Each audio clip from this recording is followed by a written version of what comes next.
Alhamdulillah nahmaduhu wa nasta'inuhu wa nastaghfiruh wa natubu ilaih wa natawakkalu alaih wa na'udzu billahi min syururi anfusina wa min sayyiati a'malina may yahdihillahu fala mudilla lahu wa may yudlilhu fala hadiya lahu. Asyhadu an la ilaha illallah wahdahu la syarika lahu wa asyhadu anna Muhammadan 'abduhu wa rasuluhu alladzi la nabiyya ba'dahu. Wassalatu wassalamu ala Rasulillah Sayyidina Muhammad ibni Abdullah wa ala alihi wa sahbihi wa mawalah amma ba'du. Yang sama-sama kita hormati Bapak Konjen RI untuk New York, Bapak Dr. Arifi Saiman MA, serta para staf-stafnya, Mas Bayu sebagai pemandu, dan Bapak-Bapak Ibu sekalian. Alhamdulillah pada malam hari waktu New York, pagi hari waktu Indonesia, kita bisa bersua kembali di Zoom meeting ini dalam rangka syiar Ramadan, yaitu semaan Al-Quran selama 1 bulan penuh. Semoga hadirnya kita di forum ini Allah catat sebagai amal soleh, amal kebaikan kita. Amin ya rabbal alamin. Bapak-bapak Ibu sekalian yang saya hormati, kita masuk pada juz ke-8. Juz 8 itu terdiri dari 2 surah besar, jadi separuh surah Al-An'am, separuh surah Al-A'raf. Kira-kira seperti itu. Jadi yang satu menjelaskan perihal surah Al-An'am. Al-An'am itu artinya binatang-binatang ternak. Kalau Al-A'raf itu bisa diambil dari Ashabul A'raf. Ashabul A'raf itu seperti apa nanti insya Allah kita sampaikan. Di awal juz 8, tepatnya malah sebelum juz 8 persis itu, kalau masih ada kaitannya, itu 108. Satu halaman sebelumnya perlu saya sampaikan di sini, kemarin belum sempat saya sampaikan. Wala tasubbul ladzina yad'una min dunillah fayasubbullaha 'adwan bighairi 'ilm. Dulu antara orang Islam dengan orang-orang kafir musyrik Makkah pada saat itu saling mengejek satu sama lain. Mereka mengejek agama yang tidak sekeyakinan dengannya. Jadi orang Islam mengejek berhala-berhalanya orang-orang kafir, demikian juga orang-orang kafir juga mengejek Tuhannya orang Islam. Nah, ini akhirnya datanglah atau turunlah ayat yang melarangnya. Kenapa? Karena ketika kita mengejek agama lain, maka kemudian gantian mereka akan mengejek Tuhan kita. Mereka akan memaki-maki Allah Subhanahu wa taala. Nah, itu tidak diperkenankan. Oleh karena itu, lakum dinukum waliyadin, bagi kamu agamamu, bagi aku agamaku. Jadi nggak usah mengejek. Kalau memang kita tidak tidak sepakat dengan keyakinan orang lain, tidak harus kemudian mereka itu diejek-ejek, ya. Itu mengejek itu yang jelas tidak boleh. Itu diabadikan di dalam surah Al-An'am ayat 108. Wala tasubbul ladzina yad'una min dunillah fayasubbullaha 'adwan bighairi 'ilm. Jangan kau maki-maki. Ini ada yang bisa, yang maknanya bisa yang dimaki-maki itu yang menyembah, juga bisa maknanya yang dimaki-maki itu yang disembah. Jadi jangan kau maki-maki sesembahan mereka yang menyembah selain Allah, karena mereka akan ganti memaki-maki Allah itu sendiri dengan cara adwan bighairi 'ilm, cara yang lebih keji tanpa dasar. Itu di antaranya. Kemudian di juz 8 itu Allah sampaikan bahwa setiap nabi, ini khitabnya memang kepada setiap nabi, tetapi ini juga akan ramah kepada setiap manusia, bahwa manusia itu ada seteru di dalam diri setiap manusia. Apa seterunya? Seterunya adalah syayatinal insi wal jin. Jadi musuh di dalam setiap manusia itu ada setan berupa manusia dan setan berupa jin atau setan itu sendiri. Jadi ada setan manusia, ada setan jin. Jadi kita itu musuh kita itu sebetulnya bisa sesuatu yang tampak, yaitu syayatinal ins, setan manusia, itu bisa kawan kita, bisa teman kita, bisa saudara kita.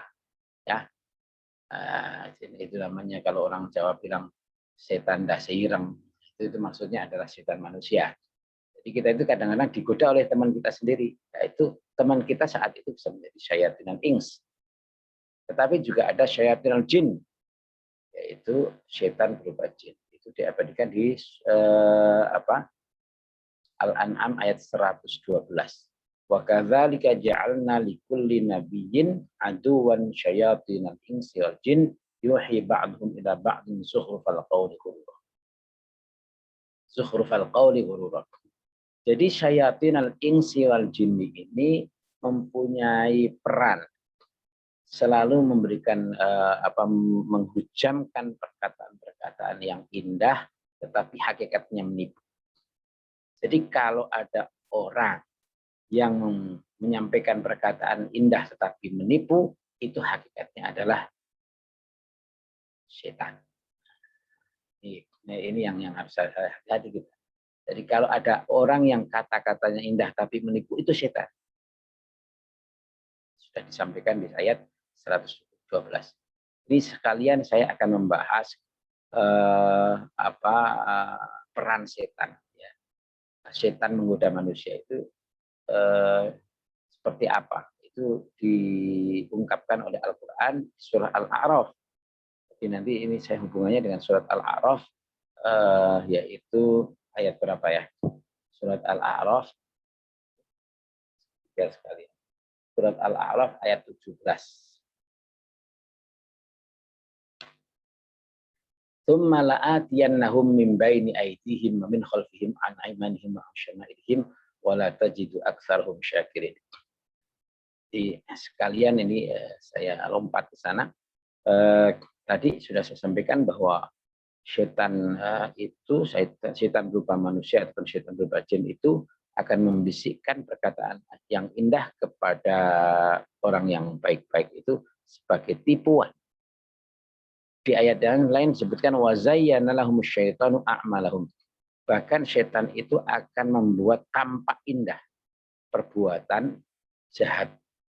Perbuatan jahat, perbuatan buruk, perbuatan yang mengandung dosa itu akan dibuat atau ditampakkan oleh setan menjadi sangat indah. Di ayat yang lain seperti itu. Nah, setan itu tidak akan pernah berhenti menggoda manusia, tidak akan pernah berhenti untuk membuat manusia itu terpuruk. Dia akan selalu berusaha, datang sekarang tidak berhasil nanti, datang nanti tidak berhasil besok, datang besok tidak berhasil lusa, dan seterusnya dan seterusnya. Di sini disebutkan di Al-A'raf 17 itu bahwa trik-trik setan itu kalau tidak bisa digoda dari arah depan, maka akan digoda dari arah belakang. Kalau digoda dari arah belakang, depan tidak bisa, akan datang setan itu dari arah kanan. Kalau dari arah kanan tidak bisa, maka dia akan datang dari arah kiri. Nah, ini maknanya apa ini? Nah, ini maknanya bisa makna letterlek, bisa makna yang majazi. Jadi maksudnya setan memang bisa datang dari depan, bisa dari belakang, bisa dari kanan, bisa dari kiri. Itu maknanya apa? Maknanya ya depan itu ya bisa dari orang-orang yang di depan kita, bisa dari atasan kita, bisa dari yang di depan-depan siapa gitu. Dari belakang itu katanya keluarga. An aimanihim ang syama'ihim itu bisa dari saudara-saudara kita, dari teman-teman kita. Jadi menggoda akhirnya terpuruk kepada perbuatan dosa, menipu orang, tidak jujur pada orang, memakan harta dengan cara yang batil, itu juga setan akan selalu memperalat. Ya, setan akan menggoda manusia itu dari arah yang berbeda-beda tadi. Sampai kata setan, wala tajidu aktsarahum syakirin. Jadi ujung setan itu akan menggoda manusia agar manusia tidak menjadi manusia yang tidak bersyukur. Jadi targetnya setan itu manusia itu bagaimana tidak bersyukur. Ya, kenapa tidak bersyukur itu seperti apa kan? Tidak bersyukur itu kan orang yang hidupnya hirs, loba, kurang terus dan kurang terus. Jadi dia tidak pernah mensyukuri nikmat Allah yang diberikan kepada kita. Padahal kita itu sudah sangat-sangat sempurna. Kita itu sudah sangat-sangat diberikan kelonggaran, diberikan kuasaan rezeki. Hanya kita tidak menyadarinya karena kita selalu melihat yang lebih gede, lebih banyak, lebih besar daripada kita. Oleh karena itu kemauan setan. Itu kemauan setan. Wala tajidu aktsarahum syakirin. Kalau manusia terpuruk ke dalam perbuatan dosa itu karena memang itu rekayasanya setan. Hanya begini, di ayat ini saya melihat tidak ada setan menyebut dua arah yang lain. Tadi kan depan, belakang, kanan, kiri. Tapi setan saya nggak tahu lupa atau seperti apa. Yang jelas setan tidak menyebut arah atas dan arah bawah. Tidak menyebut arah atas dan arah bawah. Ya mungkin ini sudah mendesain Gusti Allah. Ya. Artinya setan tidak mampu menggoda manusia saat manusia itu arah atas dan arah bawahnya dihidupkan. Saat manusia itu mau berdoa kepada Allah dan saat manusia itu mau sujud kepadanya. Itu maknanya kenapa arah atas dan arah bawah kok tidak disebutkan oleh setan? Itu barangkali adalah karena manusia bisa lepas selamat dari godaan setan kalau arah atas dan arah bawahnya dihidupkan. Kalau manusia masih mau berdoa kepada Allah dan kalau manusia masih sujud kepadanya. Nah, itu di antara yang ada. Kemudian masih di juz 8 surat Al-An'am 125, Al-An'am 125. Di situ Allah katakan famay yuridillah ayyahdiyahu yashrah sadrahu lil Islam wa may yurid ayyudillahu yaj'al sadrahu dayyqan harajan ka'annama yas'adu fis sama'. Kadzalika yaj'alullahu rizqa 'alal ladzina la yu'minun. Barang siapa yang dikehendaki Allah akan mendapatkan hidayah, petunjuk, dia akan membukakan dadanya untuk menerima Islam. Dan barang siapa yang dikehendaki Allah menjadi sesat, maka dia jadikan dadanya sempit dan sesak. Seakan-akan dia sedang mendaki ke langit. Ini ada isyarah ilmiah. Saya tidak membahas tentang hidayahnya. Saya membahas tentang isyarah ilmiahnya. Nah, ada isyarah ilmiah di sini. Ka'annama yas'adu fis sama. Jadi ketika seseorang dikehendaki Allah itu sesat, maka Allah jadikan dadanya itu selalu penuh dengan sesak, penuh dengan kesempitan dan kesesakan. Kesesakan dan kesempitan itu diibaratkan seperti orang yang mendaki ke langit. Ini isyarah ilmiahnya apa? Jadi pelajaran ilmiahnya adalah ternyata bahwa semakin naik ke atas, seseorang itu semakin naik ke atas, semakin jauh dari permukaan tanah, maka akan semakin tipis kadar oksigennya. Semakin tipis kadar oksigennya. ketika kadar oksigen tipis itu mesti akan semakin sulit untuk bernafas. Kalau bernafas sesak, sulit berarti sesak begitu. Dan ini jadi ayat Al-Quran itu bukan kitab ilmiah, bukan, tetapi isyarah ilmiahnya ada. Di sini ada isyarah ilmiah bahwa ketika orang itu semakin ke atas terus gitu akan kadar oksigennya akan bisa habis di sana.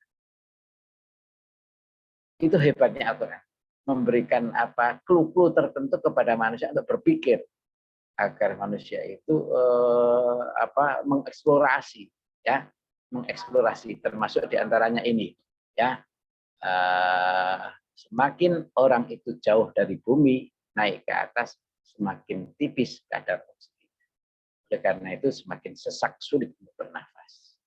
Ini yang perlu saya sampaikan di sini, ya.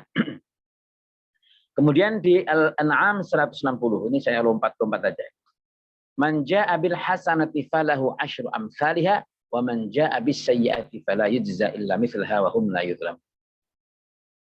Allah sampaikan kepada manusia, ini rahmannya Allah kepada umatnya Rasulullah ini. Jadi umat Rasulullah itu memang mendapatkan anugerah yang lebih dari umat-umat terdahulu. Satu kebaikan yang dia lakukan akan dibalas dengan 10 kebaikan.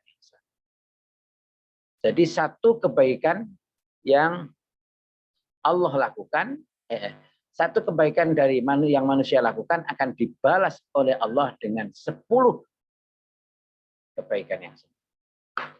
Tetapi sebaliknya, ketika ada satu keburukan, satu kejahatan yang dia lakukan, maka balasannya setimpal atau seimbang dengan perbuatan. Itu salah satu rahmat Allah terhadap umat Rasulullah. Kita ini memang umat yang akhir zaman itu sudah diberikan privilege yang banyak sekali. Berbeda sekali dengan umat-umat terdahulu.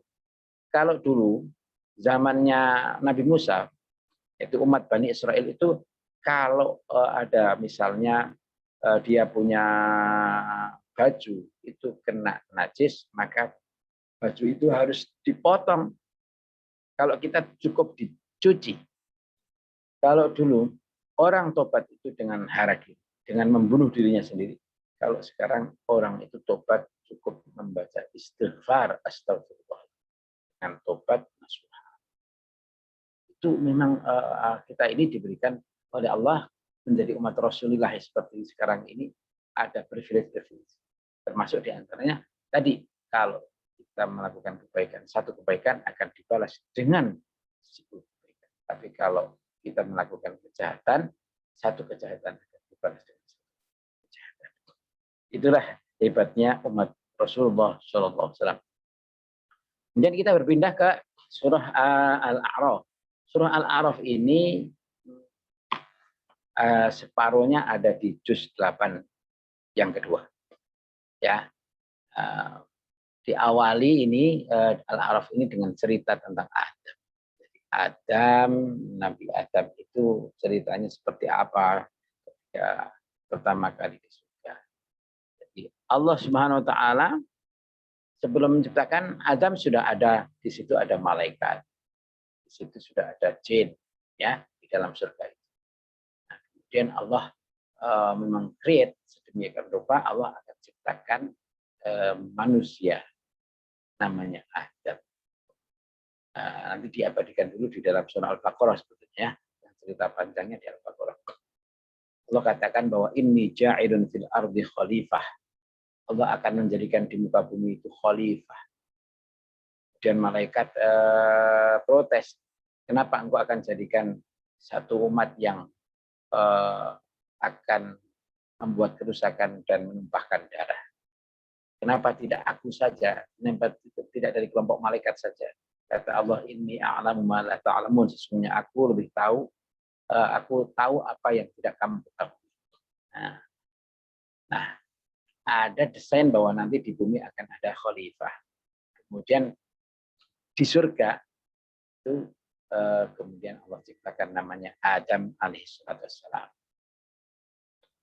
Nah, ketika Adam diciptakan di surga itu, maka kemudian Allah perintahkan kepada penduduk surga agar melakukan sujud tahiyah namanya. Sujud, kalimatnya sujud tapi itu artinya penghormatan. Sujud tahiyah namanya. Sujud penghormatan kepada manusia utama itu, yaitu Nabi Adam. Penduduk surga disuruh untuk sujud tahiyat kepada Adam. Tetapi ada satu makhluk yang tidak mau sujud kepada Nabi Adam. Semuanya sujud, malaikat pada sujud, pada hormat, tetapi iblis tidak mau sujud kepadanya. Dia katakan ini awal kesombongan iblis di surga. Ana khairum min khalaqtani min nar wa khalaqtahu min tin. Ayat 12 Al-A'raf. Ya, ana khairum min. Aku ini lebih bagus daripada Adam. Kau ciptakan aku dari api, kau ciptakan Adam dari tanah. Jadi iblis sudah melakukan kesombongan yang nyata di hadapan Tuhan, yaitu merasa dirinya diciptakan dari sesuatu yang lebih mulia daripada tanah, yaitu api. Ini kesombongannya. Nah, karena sombong tidak mau melaksanakan perintah, sombong itu pakaian Allah. Jadi yang berhak untuk sombong itu hanya Allah. Maka Allah itu salah satu sifatnya adalah Al-Mutakabbir. Al-Mutakabbir. Al-Mutakabbir itu hanya Allah. Itu tidak bisa disematkan kepada makhluknya. Tidak bisa disematkan kepada iblis, jin, malaikat, manusia, tidak bisa. Itu pakaian Allah. Oleh karena itu, yang merasa sombong harus keluar dari surga. Akhirnya jin dikeluarkan. Tepatnya iblis dikeluarkan dari surga. Iblis sebelum dikeluarkan dari surga, dia mempunyai janji dulu. Oke, engkau keluarkan aku dari surga, tetapi berikan kesempatan kepada aku untuk menggoda anak cucu Adam. Adam dan anak cucunya nanti sampai hari kiamat. Jadi itu adalah permintaan iblis kepada Allah untuk diberikan kesempatan menggoda Adam dan anak cucunya sampai hari kiamat. Jadi kalau ada orang mengatakan usia iblis jin itu panjang, ya iya. Iblis dan jin itu panjang. Ini memang dia akan menggoda manusia itu sampai nanti di hari kiamat.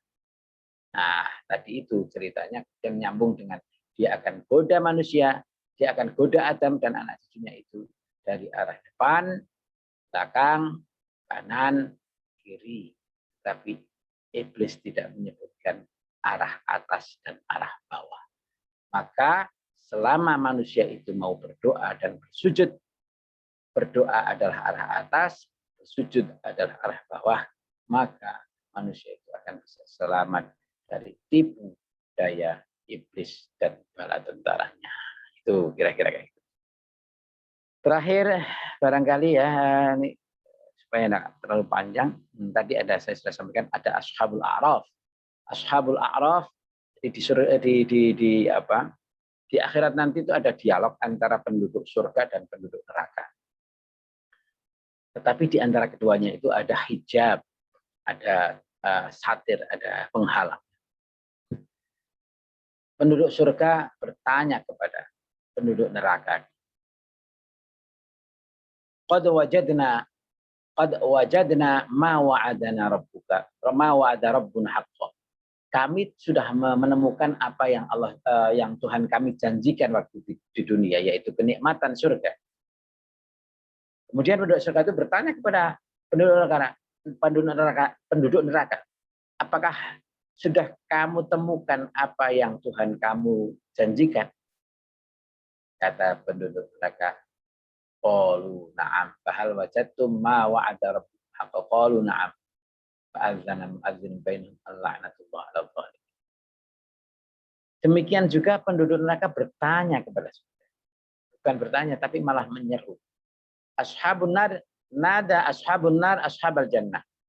Penduduk neraka menyeru kepada penduduk surga. Tidak bertanya, tapi meminta. An afidhu alaina minal ma'i aw mimma razaqakumullah. Qalu innallaha harramahuma 'alal kafirin.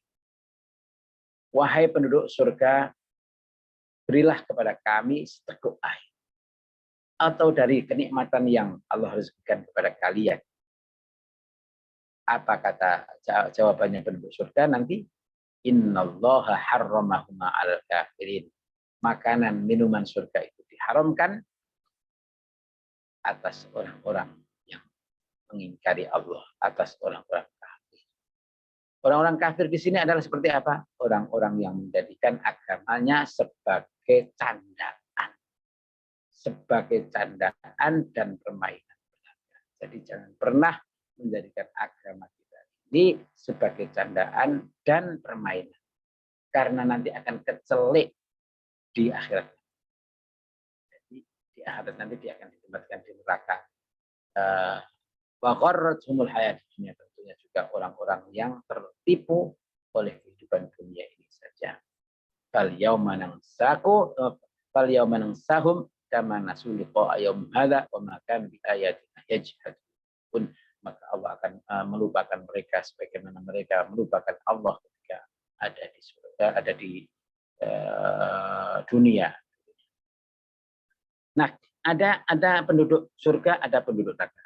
Di antara keduanya itu ada namanya penduduk A'raf, namanya Ashabul A'raf. Ashabul A'raf ini penduduk yang tidak masuk neraka tapi juga belum masuk surga. Itu namanya Ashabul A'raf. Dia ingin sekali bisa segera masuk surga, tapi dia juga tidak mau menjadi penduduk neraka. Itu namanya Ashabul A'raf. Ashabul A'raf itu seperti itu. Nah, ini nanti secara pemikiran nanti ada yang macam-macam ya pemikiran. Ada yang mereka akan selamanya menjadi penduduk Ashabul A'raf. Ada juga yang itu hanya penantian menuju surga. Mereka hanya belum masuk saja. Nanti pada akhirnya akan menjadi surga. Itu demikian ya Bapak-bapak Ibu sekalian yang saya sampaikan, kisah-kisah atau pesan-pesan pokok yang ada di surah Al-An'am dan surah Al-A'raf. Mari kita bersama-sama melanjutkannya dengan tadarus semaan Al-Quran juz 8.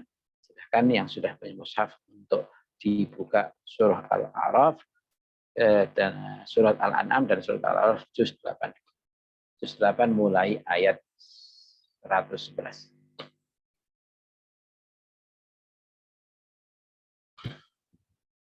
Ridwaillah wa li syafa'ati Rasulillah sallallahu alaihi wasallam ya rahmanir rahim ya mubassirina dzal jalali wal ikram ya bari alanam ya muhitam bil layali wal ayyam al-fatihah. A'udzu billahi minasy syaithanir rajim. Bismillahirrahmanirrahim. Alhamdulillahi rabbil alamin. Ar-Rahmanir Rahim. Maliki yaumiddin. Iyyaka na'budu wa iyyaka nasta'in. Ihdinas siratal mustaqim. Siratal ladzina an'amta 'alaihim ghairil maghdubi 'alaihim waladdallin. Amin. A'udzu billahi minasy syaithanir rajim. Bismillahirrahmanirrahim. Walau annana nazzalna ilaihimul malaikata wa kallamahumul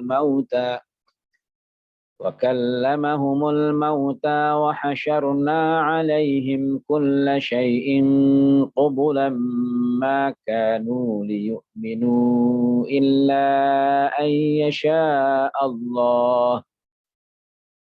ما كانوا ليؤمنوا إلا أن يشاء الله ولكن أكثرهم يجهلون وكذلك جعلنا لكل نبي عدوا شياطين الإنس والجن يوحي بعضهم إلى بعض زخرف القول غرورا ولو شاء ربك ما فعلوه فذرهم وما يفترون ولتصغى إليه أفئدة الذين لا يؤمنون بالآخرة وليرضوه وليقترفوا ما هم مقترفون أفغير الله أبتغي حكما وهو الذي أنزل إليكم الكتاب مفصلا والذين آتيناهم الكتاب يعلمون أنه منزل من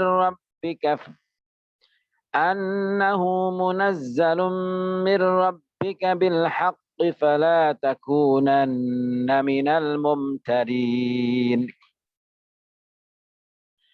وتمت كلمة ربك صدقا وعدلا لا مبدل لكلماته وهو السميع العليم وإن تطع أكثر من في الأرض يضلوك عن سبيل الله إن يتبعون إلا الظن وإن هم إلا يخرصون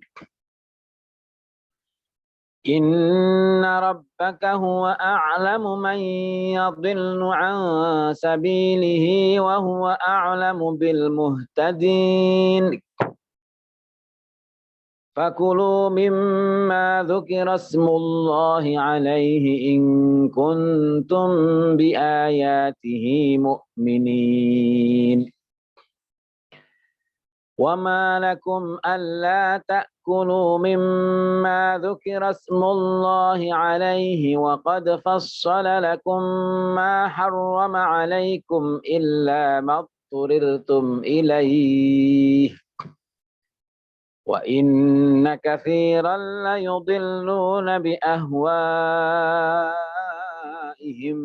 بغير علم إن ربك هو أعلم بالمعتدين وذروا ظاهر الإثم وباطنه إن الذين يكسبون الإثم سيجزون بما كانوا يقترفون ولا تأكلوا مما لم يذكر اسم الله عليه وإنه لفسق وإن الشياطين ليوحون إلى أوليائهم ليجادلوكم وإن أطعتموهم إنكم لمشركون أومن كان ميتا فأحييناه وجعلنا له نورا يمشي به في الناس كمن مثله في الظلمات ليس بخارج منها كذلك زين للكافرين ما كانوا يعملون وكذلك جعلنا في كل قرية أكابر مجرميها ليمكروا فيها وما يمكرون إلا بأنفسهم وما يشعرون وإذا جاءتهم آية قالوا لن نؤمن حتى نؤتى مثل ما أوتي رسل الله الله أعلم حيث يجعل رسالته سيصيب الذين أجرموا صغار عند الله وعذاب شديد بما كانوا يمكرون فمن يرد الله أن يهديه يشرح صدره للإسلام ومن يرد أن يضله يجعل صدره ضيقا حرجا كأنما يصعد في السماء كذلك يجعل الله الرجس على الذين لا يؤمنون وهذا صراط ربك مستقيما قد فصلنا الآيات لقوم يذكرون لهم دار السلام عند ربهم وهو وليهم بما كانوا يعملون ويوم يحشرهم جميعا يا معشر الجن قد استكثرتم من الإنس وقال أولياؤهم من الإنس ربنا استمتع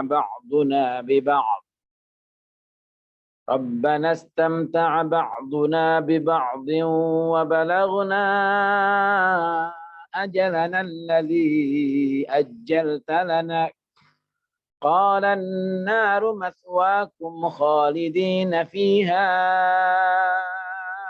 إلا ما شاء الله إن ربك حكيم عليم وكذلك نولي بعض الظالمين بعضا بما كانوا يكسبون يا معشر الجن والإنس ألم يأتكم رسل منكم يقصون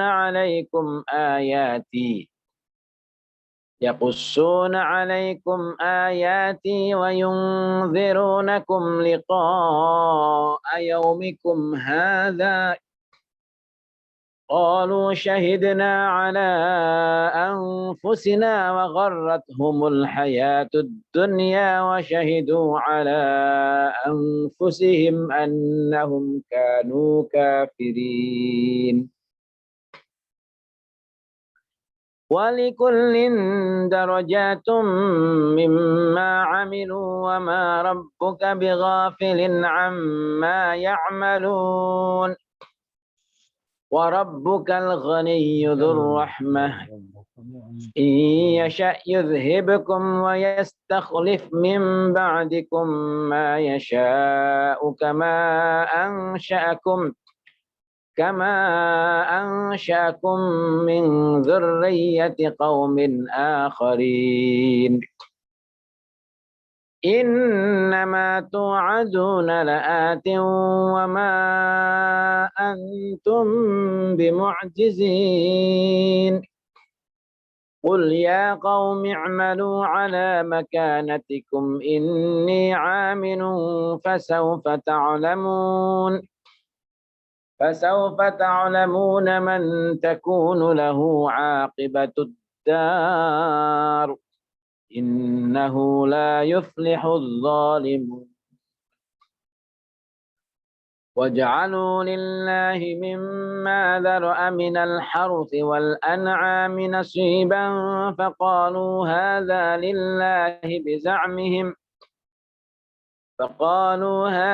لله بزعمهم وهذا لشركائنا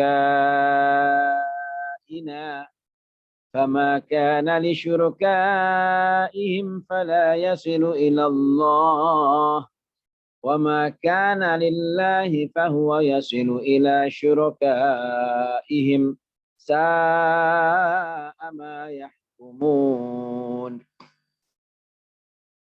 وكذلك زين لكثير من المشركين قتل أولادهم شركاؤهم ليردوهم وليلبسوا عليهم دينهم ولو شاء الله الله ما فعلوه فذرهم وما يفترون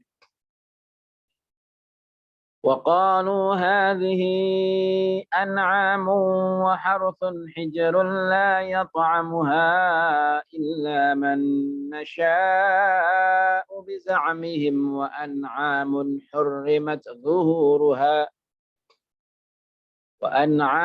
حرمت ظهورها وأنعام لا يذكرون اسم الله عليها افتراء عليه سيجزيهم بما كانوا يفترون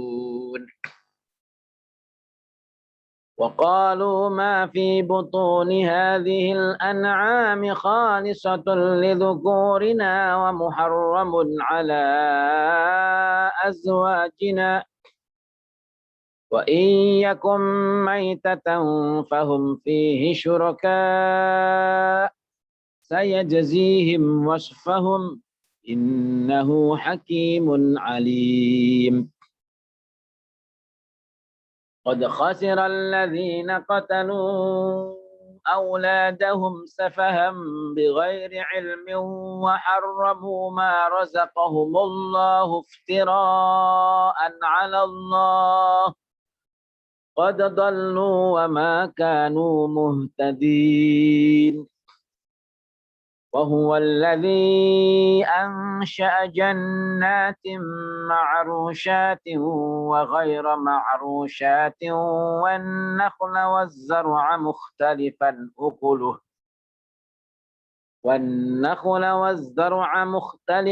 أكله والزيتون والرمان متشابها وغير متشابه كلوا من ثمره إذا أثمر وآتوا حقه يوم حصاده ولا تسرفوا إنه لا يحب المسرفين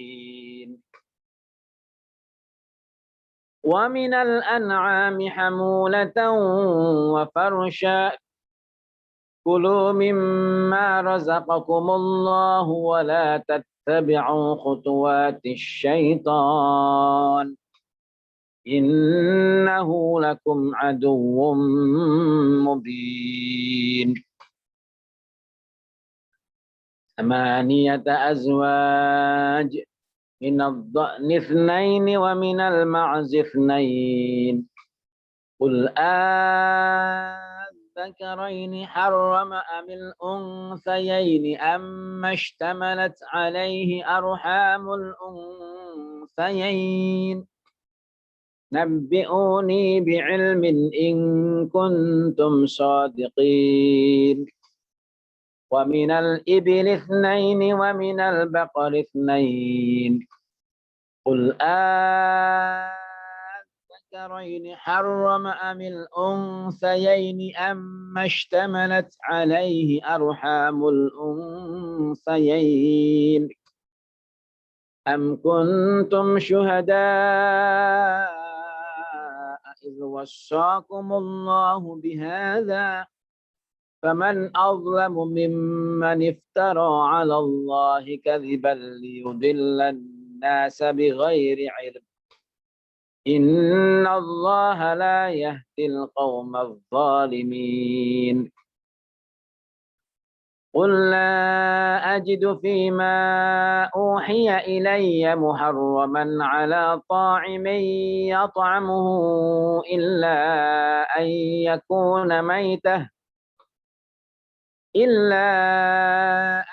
يكون ميتة أو دما مسفوحا أو لحم خنزير فإنه رجس أو فسقا أهل لغير الله به فمن اضطر غير باغ ولا عاد فإن ربك غفور رحيم وعلى الذين هادوا حرمنا عليهم شحومهما إلا ما حملت ظهورهما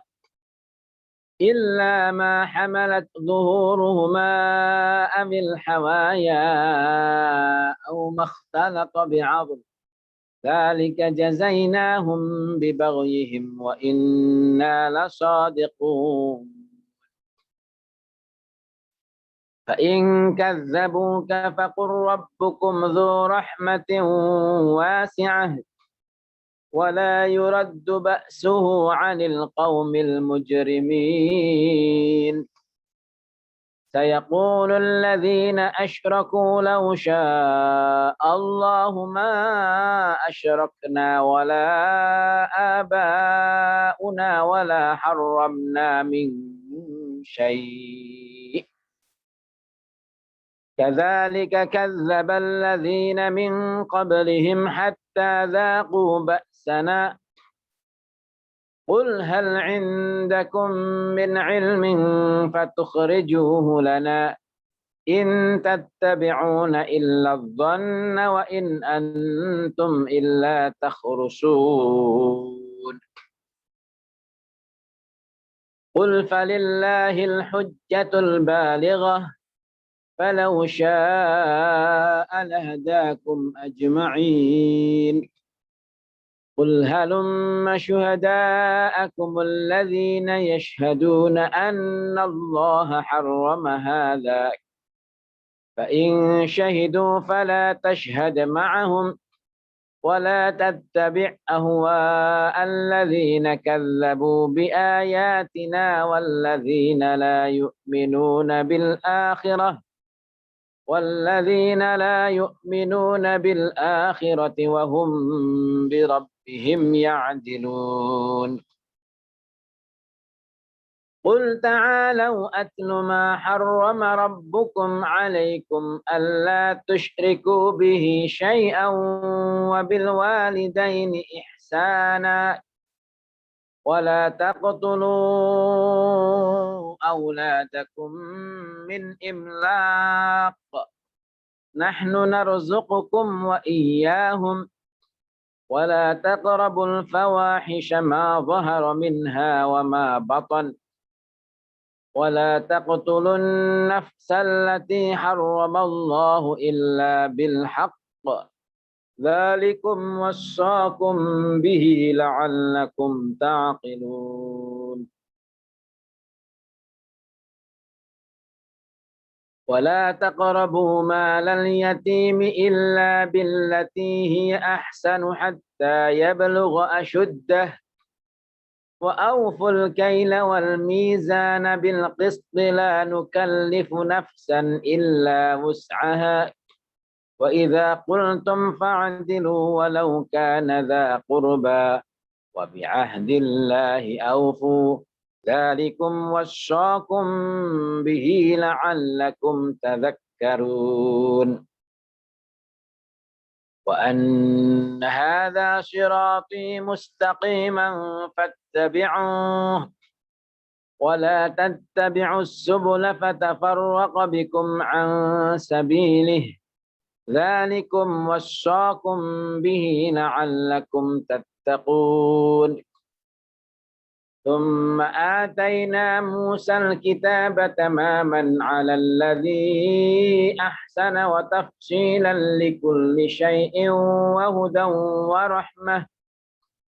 وهدى ورحمة لعلهم بلقاء ربهم يؤمنون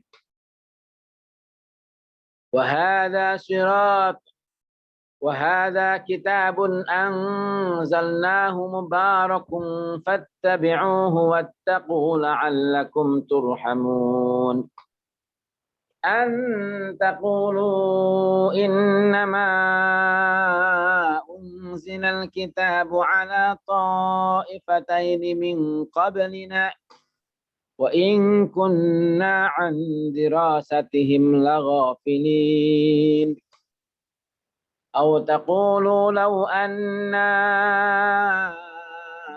أنزل علينا الكتاب لكنا أهدى منهم فقد جاءكم بينة من ربكم وهدى ورحمة فمن أظلم ممن كذب بآيات الله وصدف عنها سنجزي الذين يصدفون عن آياتنا سوء العذاب بما كانوا يصدفون هل ينظرون إلا أن تأتيهم الملائكة أو يأتي ربك أو يأتي بعض آيات ربك يوم يأتي بعض آيات ربك لا ينفع نفسا إيمانها لم تكن آمنت من قبل أو كسبت في إيمانها خيرا قل انتظروا إنا منتظرون إن الذين فرقوا دينهم وكانوا شيعا لست منهم في شيء إنما أمرهم إلى الله ثم ينبئهم بما كانوا يفعلون من جاء بالحسنة فله عشر أمثالها ومن جاء بالسيئة فلا يجزى إلا مثلها وهم لا يظلمون قل إنني هداني ربي إلى صراط مستقيم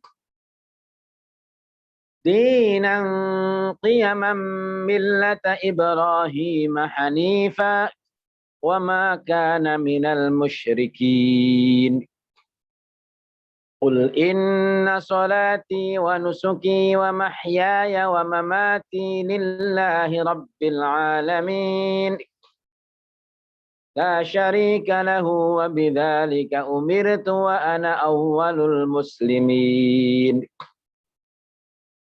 قل أغير الله أبغي ربا وهو رب كل شيء ولا تكسب كل نفس إلا عليها ولا تزر وازرة وزر أخرى ثم إلى ربكم مرجعكم فينبئكم بما كنتم فيه تختلفون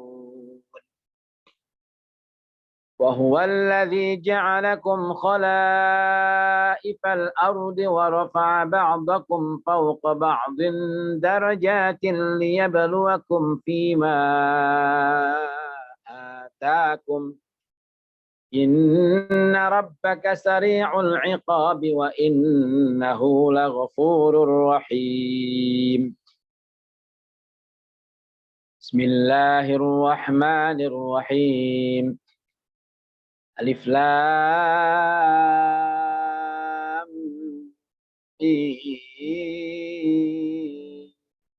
صاد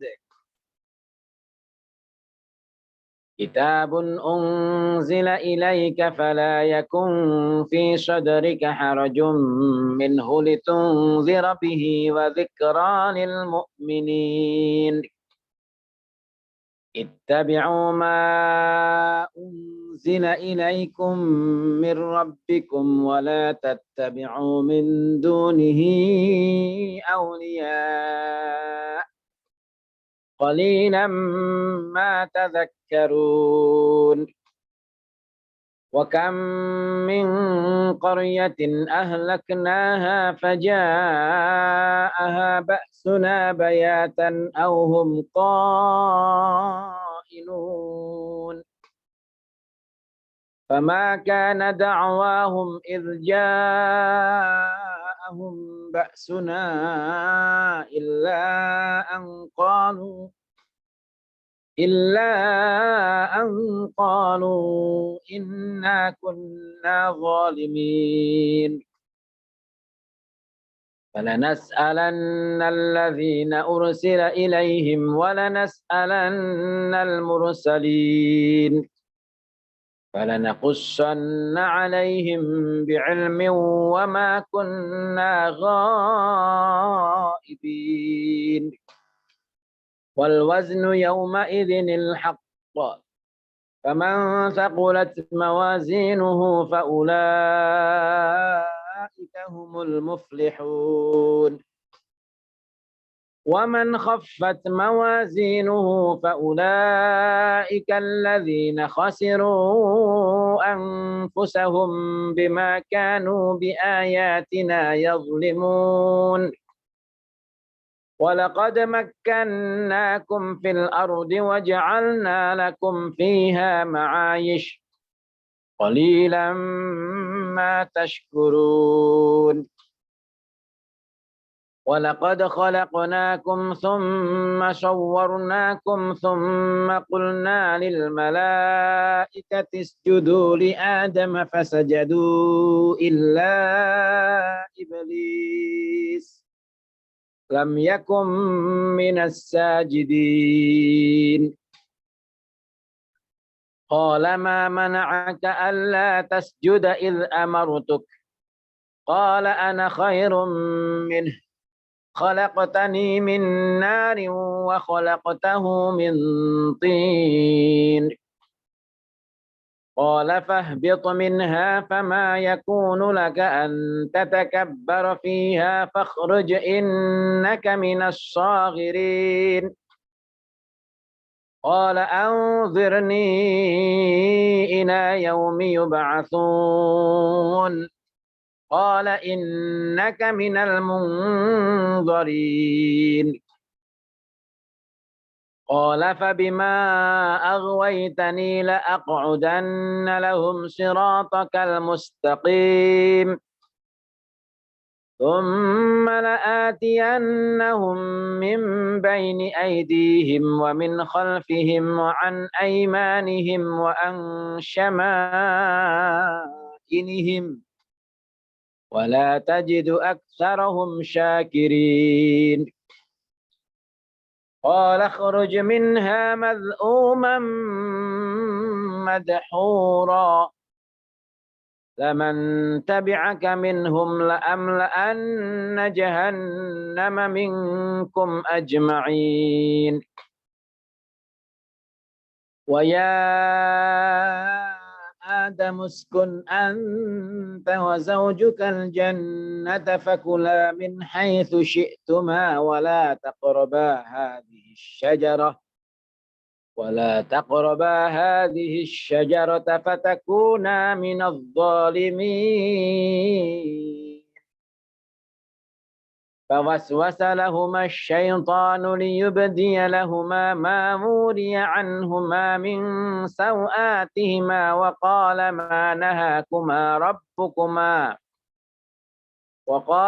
نهاكما ربكما عن هذه الشجرة إلا أن تكونا ملكين أو تكونا من الخالدين وقاسمهما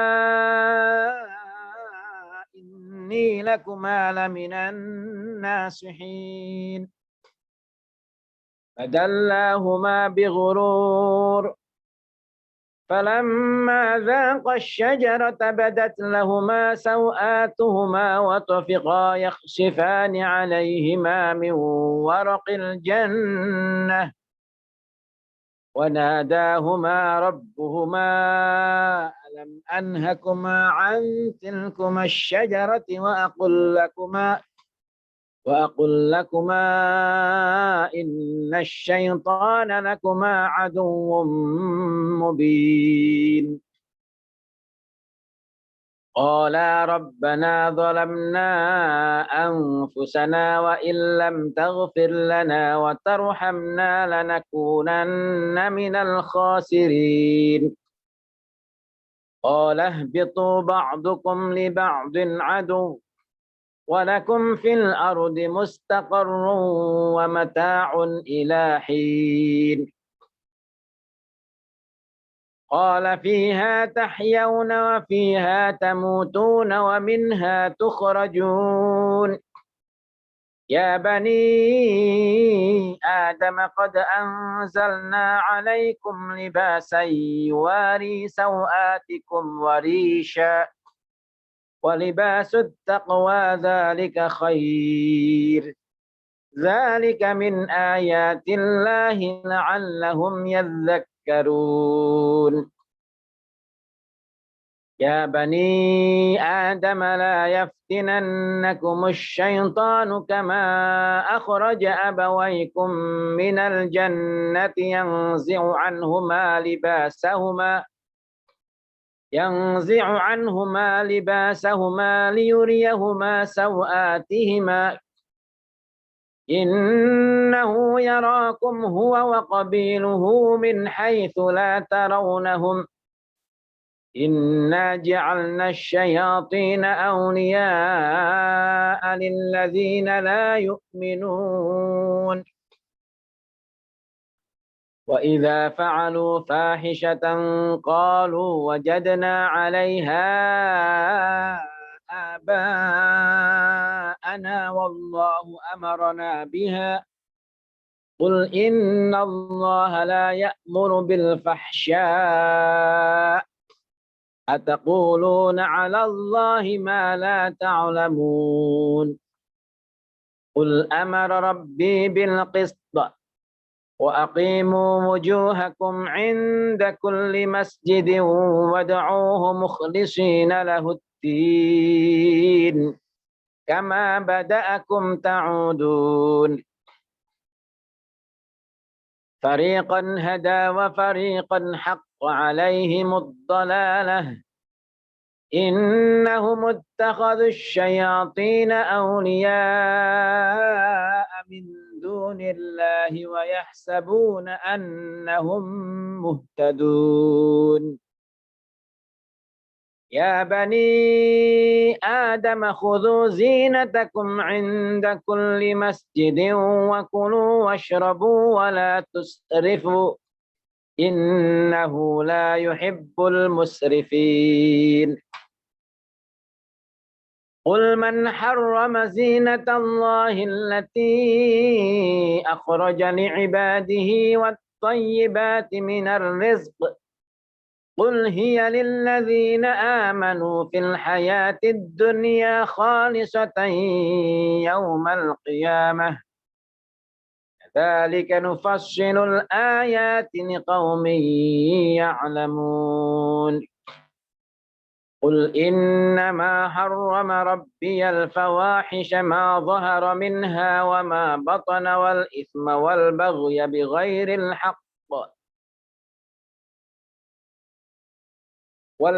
والبغي بغير الحق وأن تشركوا بالله ما لم ينزل به سلطانا وأن تقولوا على الله ما لا تعلمون ولكل أمة أجل فإذا جاء أجلهم لا يستأخرون ساعة ولا يستقدمون يا بني آدم إما يأتينكم رسل منكم يقصون عليكم آياتي فمن اتقى وأصلح فلا خوف عليهم ولا هم يحزنون والذين كذبوا بآياتنا واستكبروا عنها أولئك أصحاب النار هم فيها خالدون فمن أظلم ممن افترى على الله كذبا أو كذب بآياته أولئك ينالهم نصيبهم من الكتاب حتى إذا جاءتهم رسلنا يتوفونهم قالوا أين ما كنتم تدعون من دون الله قالوا ضلوا عنا وشهدوا على أنفسهم أنهم كانوا كافرين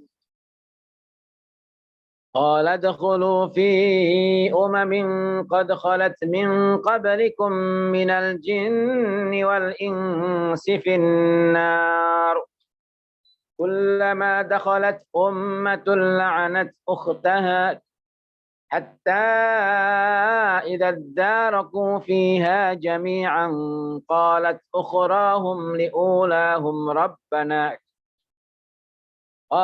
أخراهم لأولاهم ربنا هؤلاء أضلونا فآتهم عذابا ضعفا من النار قال لكل ضعف ولكن لا تعلمون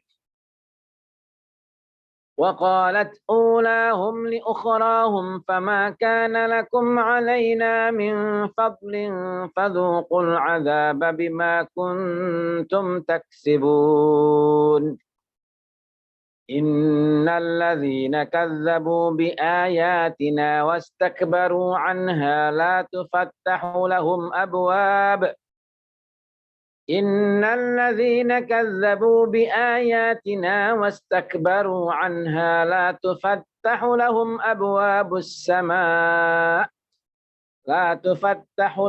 أبواب السماء ولا يدخلون الجنة حتى يلج الجمل في سم الخياط وكذلك نجزي المجرمين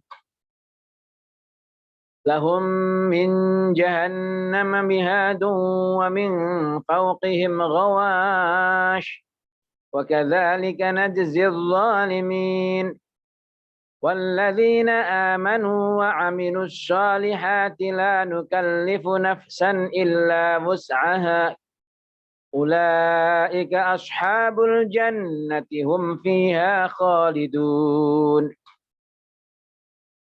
ونزعنا ما في صدورهم من غل تجري من تحتهم الأنهار وقالوا الحمد لله الذي هدانا لهذا وما كنا لنهتدي لولا أن هدانا الله لقد جاءت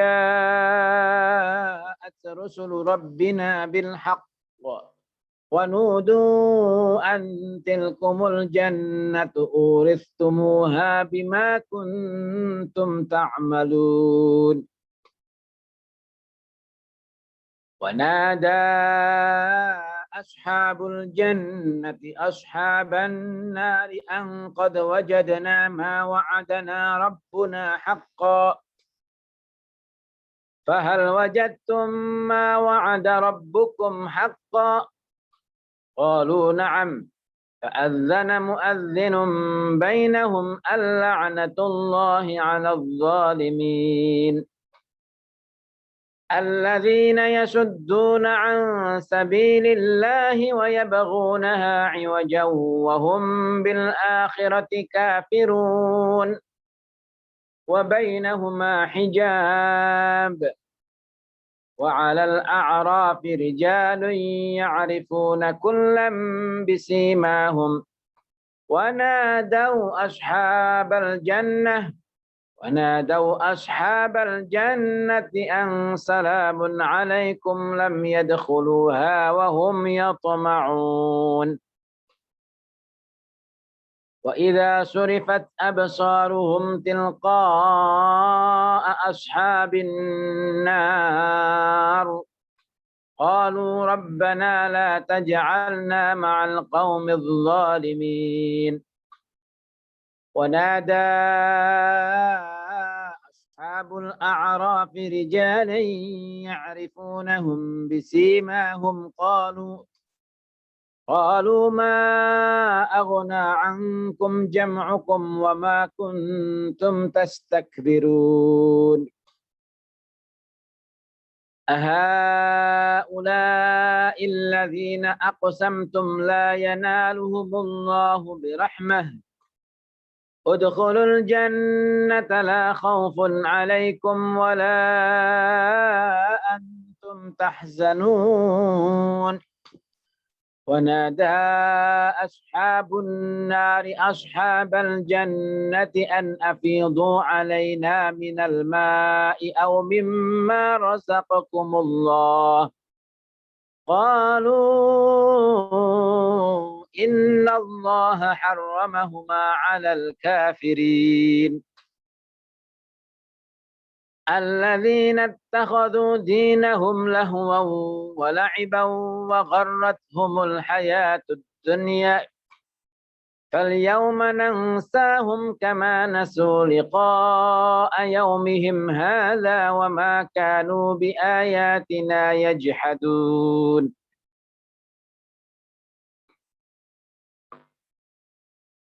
ولقد جئناهم بكتاب فصلناه على علم هدى ورحمة لقوم يؤمنون هل ينظرون إلا تأويله يوم يأتي تأويله يقول الذين نسوه من قبل قد جاءت رسل ربنا بالحق فهل لنا من شفعاء فيشفعوا لنا أو نرد فنعمل غير الذي كنا نعمل قد خسروا أنفسهم وضل عنهم ما كانوا يفترون إن ربكم الله الذي خلق السماوات والأرض في 6 أيام ثم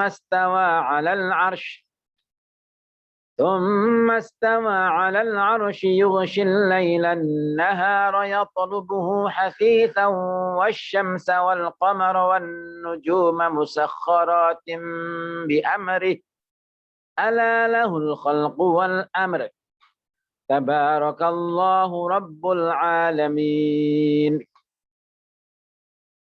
ادعوا ربكم تضرعا وخفية إنه لا يحب المعتدين ولا تفسدوا في الأرض بعد إصلاحها ودعوه خوفا وطمعا إن رحمة الله قريب من المحسنين وهو الذي يرسل الرياح بشرا بين يدي رحمته حتى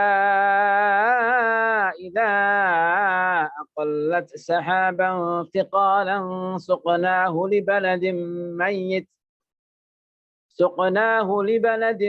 ميت فأنزلنا به الماء فأخرجنا به من كل الثمرات كذلك نخرج الموتى لعلكم تذكرون والبلد الطيب يخرج نباته بإذن ربه والذي خبث لا يخرج إلا نكدا كذلك نصرف الآيات لقوم يشكرون لقد أرسلنا نوحا إلى قومه فقال يا قوم اعبدوا الله ما لكم من إله غيره إني أخاف عليكم عذاب يوم عظيم قال الملأ من قومه إنا لنراك في ضلال مبين قال يا قوم ليس بي ضلالة ولكني رسول من رب العالمين أبلغكم رسالات ربي وأنصح لكم وأعلم من الله ما لا تعلمون أوعجبتم أن جاءكم ذكر من ربكم على رجل منكم لينذركم ولتتقوا ولعلكم ترحمون فكذبوه فأنجيناه والذين معه في الفلك وأغرقنا الذين كذبوا بآياتنا إنهم كانوا قوما عمين وإلى عاد أخاهم هودا قال يا قوم اعبدوا الله ما لكم من إله غيره أفلا تتقون قال الملأ الذين كفروا من قومه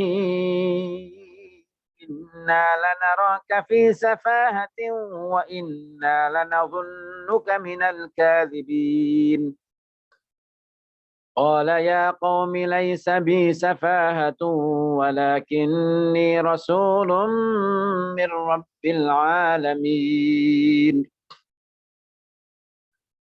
أبلغكم رسالات ربي وأنا لكم ناصح أمين أوعجبتم أن جاءكم ذكر من ربكم على رجل منكم لينذركم واذكروا إذ جعلكم خلفاء من بعد قوم نوح وزادكم في الخلق بسطة فاذكروا آلاء الله لعلكم تفلحون قالوا أجئتنا لنعبد الله وحده ونذر ما كان يعبد آباؤنا فأتنا بما تعدنا إن كنت من الصادقين قال قد وقع عليكم من ربكم رجس وغضب أتجادلونني في أسماء سميتموها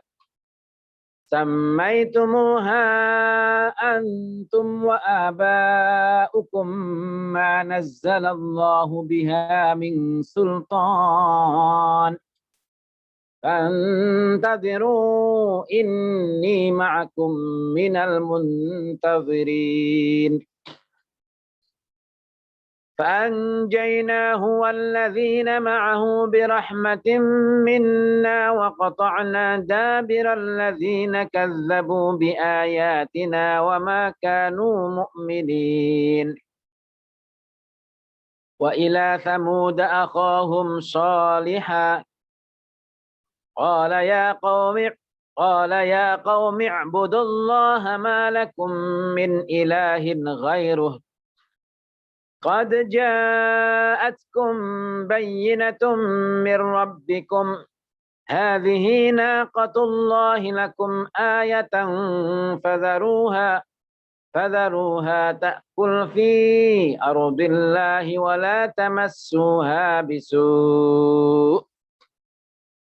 تمسوها بسوء فيأخذكم عذاب أليم واذكروا إذ جعلكم خلفاء من بعد عاد وبوأكم في الأرض تتخذون من سهولها قصورا وتنحتون الجبال بيوتا فاذكروا آلاء الله ولا تعثوا في الأرض مفسدين قال الملأ الذين استكبروا من قومه للذين استضعفوا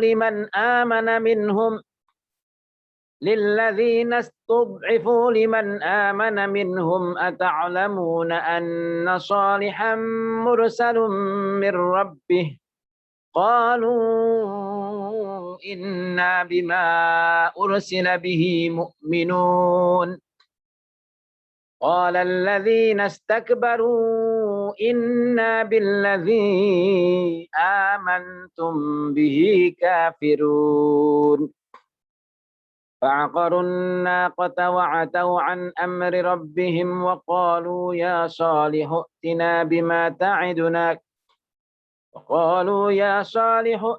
بما تعدنا إن كنت من المرسلين فأخذتهم الرجفة فأصبحوا في دارهم جاثمين فتولى عنهم وقال يا قوم لقد أبلغتكم رسالة ربي ونصحت لكم ولكن لا تحبون الناصحين ولوطا إذ قال لقومه أتأتون الفاحشة ما سبقكم بها من أحد من العالمين إنكم لتأتون الرجال شهوة من دون النساء بل أنتم قوم مسرفون وما كان جواب قومه إلا أن قالوا أخرجوهم من قريتكم إنهم أناس يتطهرون فأنجيناه وأهله إلا امرأته كانت من الغابرين وأمطرنا عليهم مطرا فانظر كيف كان عاقبة المجرمين وإلى مدين أخاهم شعيبا قال يا قوم اعبدوا الله ما لكم من إله غيره قد جاءتكم بينة من ربكم فأوفوا الكيل والميزان ولا تبخسوا الناس أشياءهم ولا تفسدوا في الأرض بعد إصلاحها ذلكم خير لكم إن كنتم مؤمنين ولا تقعدوا بكل صراط توعدون وتصدون عن سبيل الله من آمن به وتبغونها عوجا واذكروا إذ كنتم قليلا فكثركم وانظروا كيف كان عاقبة المفسدين وإن كان طائفة منكم آمنوا بالذي أرسلت به وطائفة لم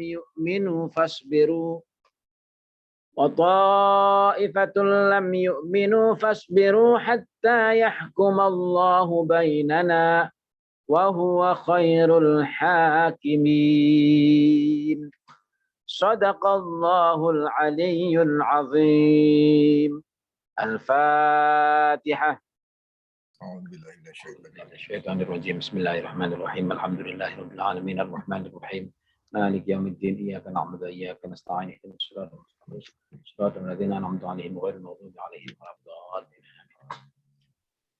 اللهم ارحمنا بالقرآن واجعله لنا إماما ونورا وهدى ورحمة اللهم ذكرنا منه ما نسينا وعلمنا منه ما جهلنا وارزقنا تلاوته آناء الليل وأطراف النهار واجعله لنا حجة يا رب العالمين تقبل الله منا ومنكم تقبل يا كريم. Alhamdulillah demikian semaan, kultum semaan, alhamdulillah bisa kita laksanakan.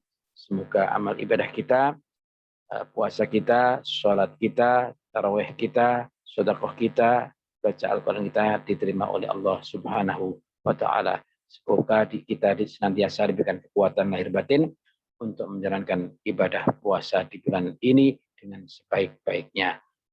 Kurang lebihnya mohon maaf, wal afu minkum. Wallahul muwaffiq ila aqwamit thoriq. Wassalamualaikum warahmatullahi wabarakatuh. Saya kembalikan kepada warahmatullahi wabarakatuh. Terima kasih Pak Ustadz Jazim. Jadi alhamdulillah kita telah menyelesaikan juz ke-8. Besok kita akan masuki juz ke-9, mulai dari Al-Arafah sampai dengan Al-Anfal 40. Kepada Pak Konjen, mungkin ada kata-kata sebelum ditutup. Ya, terima kasih Mas Bayu, Al-Mukarram, Pak Ustadz, dan Pak Katib NU Depok. Ini terima kasih Pak untuk sekarang sudah alhamdulillah masuk yang ke-9 dan kami senang sekali karena akhirnya kebiasaan masa kecil itu kami yang biasanya dulu habis tarawih tadarus sekarang sudah bisa terlaksana biarpun dalam situasi yang berbeda karena kita secara virtual malam ini, tapi minimal kita bisa ngaji bersama, baca bersama, bareng bersama gitu ya. Nah, cuma kelebihannya kalau sekarang itu yang mandu itu suaranya bagus dan tajwidnya bagus. Kalau dulu yang di kampung kan kita kena siapa yang baca, yang kena bagus-bagus, yang kena yang enggak bagus, ya bagus. Kita hanya cuma mendengar aja waktu itu. Tapi mungkin sebagai informasi untuk Pak Ustadz, nanti tadi saya sempat rapat dengan Pak Bayu Pak untuk tanggal 29 ya Pak Bayu ya. Untuk ini Mas Bayu ya. Iya, untuk Nuzulul Quran. Ya, jadi kami setelah mempertimbangkan waktu yang kemarin kita bahas itu Pak, karena untuk Nuzulul Quran semaan tetap, Pak. Cuma mungkin yang untuk hari itu yang mungkin kita tiadakan dulu, yang untuk tanggal hari itu ya, itu yang untuk ngaji Pak. Karena nanti jam 6 itu kan biasanya kita untuk ngaji tuh, belajar mengaji. Nah, itu nanti kita akan gunakan untuk acara ini, apa namanya? Nuzulul Quran. Yang sifatnya hybrid. Hybrid dari kantor nanti kita juga kita sharing lakukan secara virtual juga.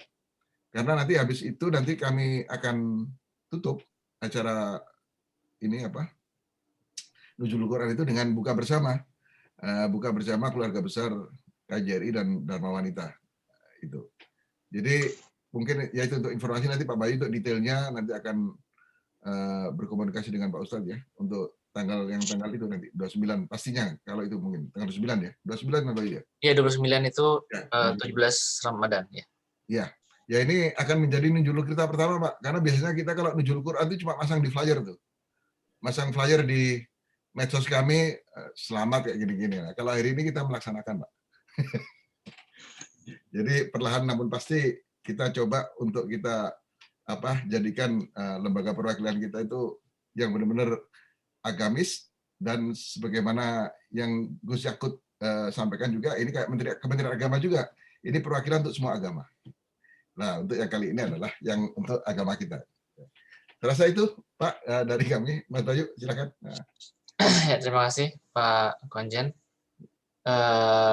Berarti untuk besok masih tanggal 21 ya, 21 masih seperti biasa kita ketemu lagi di malam yang sama jam 10 waktu New York atau jam 9 pagi waktu Jakarta. Demikian Pak Ustadz, Pak Jazim, dan Bapak Ibu lain yang menghadiri acara ini. Terima kasih. Kita ketemu lagi besok malam. Sekian. Wassalamualaikum warahmatullahi wabarakatuh.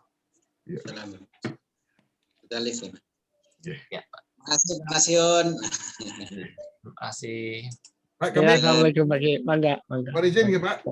Pak Ustadz, Pak Jazim, Pak Rasio. Nggih. Besok insyaallah. Nggih.